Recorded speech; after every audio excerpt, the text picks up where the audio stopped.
एक एक चीज़ की मेरे को खुशी है पता, यू जैसे अक्षत ने बताया ना, मेरे को भी नेक्स्ट लेवल सोशलाइज करना पसंद है यार। सोशलाइजेशन एक लेवल पर आप भूलना शुरू हो जाते हो कि बिना टेंशन के पार्टी एंजॉय कैसे करते हैं। इसका एक बड़ा अच्छा सा एग्जांपल होता था, जैसे हम किसी पार्टी में गए, व्हाइल वी आर प्रिपेयरिंग, कोई इशू आ गया, फॉर एग्जांपल कोई भी जो अपना करंट का इशू है वो कन्वर्सेशन में आ गया, तो सबसे पहली चीज़ ये आती थी।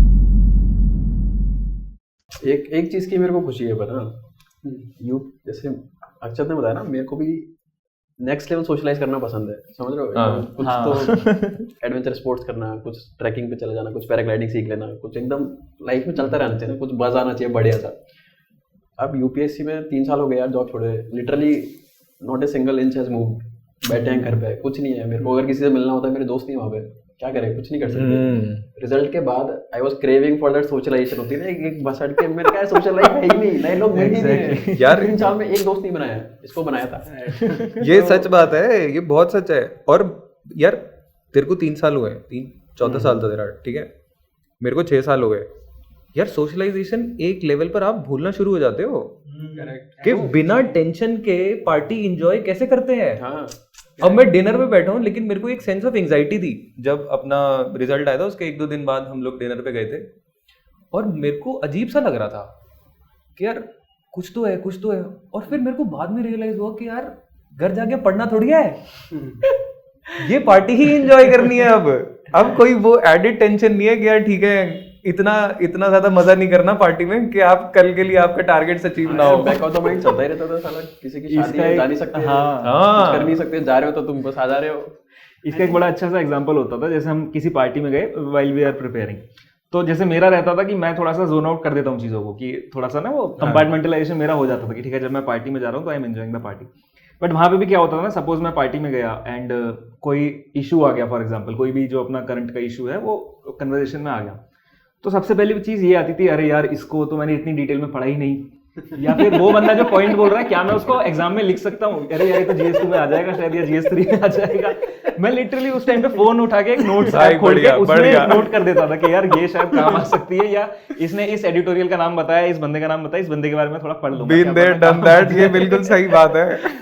तो ये वाली जो चीज होती है ना, ये अब नहीं आती। अब अगर हम कोई इशू डिबेट भी कर रहे हैं ना, so we are like from the heart, deep down the heart, हमको क्योंकि कुछ उससे गेन या लूज नहीं करना, हम एक एक्चुअली में उस इशू को डिस्कस कर रहे हैं, रेदर देन उस मीन्स की तरह देख रहे हैं उसको कि मैं इससे मार्क्स ज्यादा लूंगा।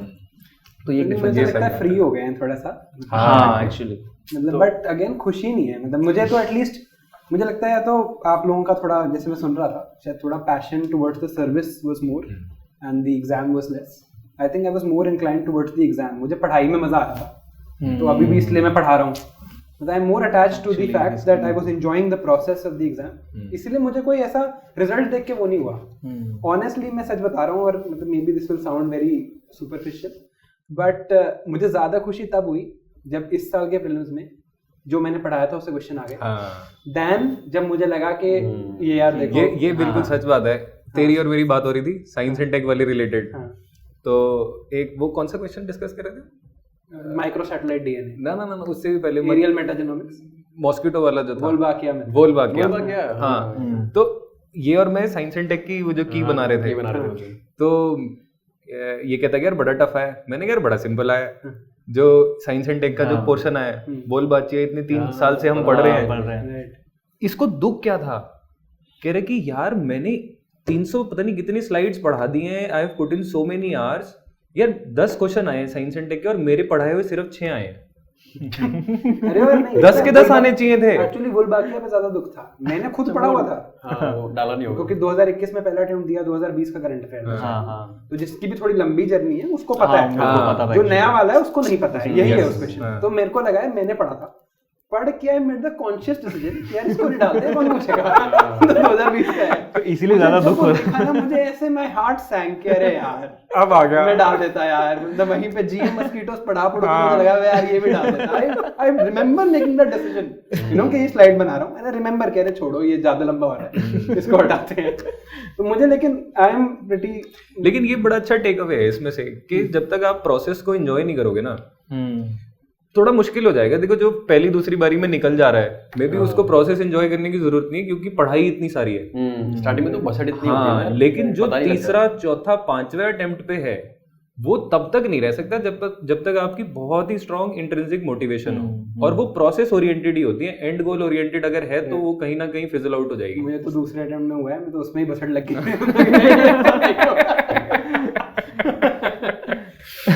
तो मेरे को फाइनल रिजल्ट का एक वो जो मैं बताया था ना क्या बेनिफिट है, मेरे को याद है कि तेरी कोई तो वीडियो देखी थी मैंने बहुत पहले। अच्छा, कौन सी वीडियो देखी यार, मुझे नहीं होंगे।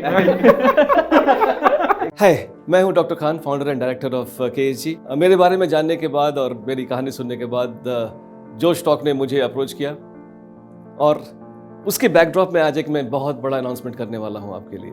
जोश टॉक ये मानते हैं कि उनके परिवार में बहुत सारे प्रतिभावान व्यक्ति हैं, बहुत सारे टैलेंटेड लोग हैं, और उनके पास देश में कुछ करने की बहुत बड़ी इच्छा शक्ति है, बट किसी वजह से, फाइनेंशियल कारणों से या कोई और ऐसी दिक्कत की वजह से, जिसकी वजह से वो उस गुणवत्ता के ट्रेनिंग और सपोर्ट को प्राप्त नहीं कर पाते हैं जो कि उन्हें उन सफलता के मुकाम तक ले जाएगी जहां पर वो देश की सेवा कर सकें।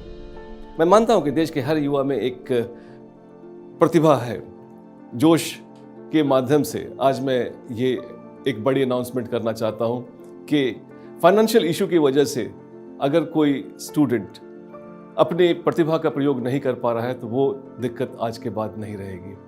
आज आपको मैं जोश के माध्यम से ये बताना चाहता हूँ कि मैं बहुत बड़ी स्कॉलरशिप देना चाहता हूँ, और ये इंश्योर करूँगा कि अगर देश में कोई टैलेंटेड व्यक्ति है जो कि पढ़ना चाहता है, कोर्स करना चाहता है और सिविल सेवा में जाना चाहता है, उसको फाइनेंशियल इशू की वजह से रुकना नहीं पड़ेगा।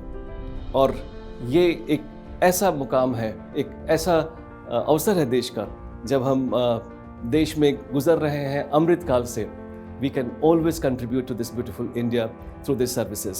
इसके बारे में जो स्कॉलरशिप के बारे में डिटेल्स चाहिए वो नीचे दिए गए लिंक में अवेलेबल हैं, एंड हम साथ मिलकर आगे बढ़ते हैं।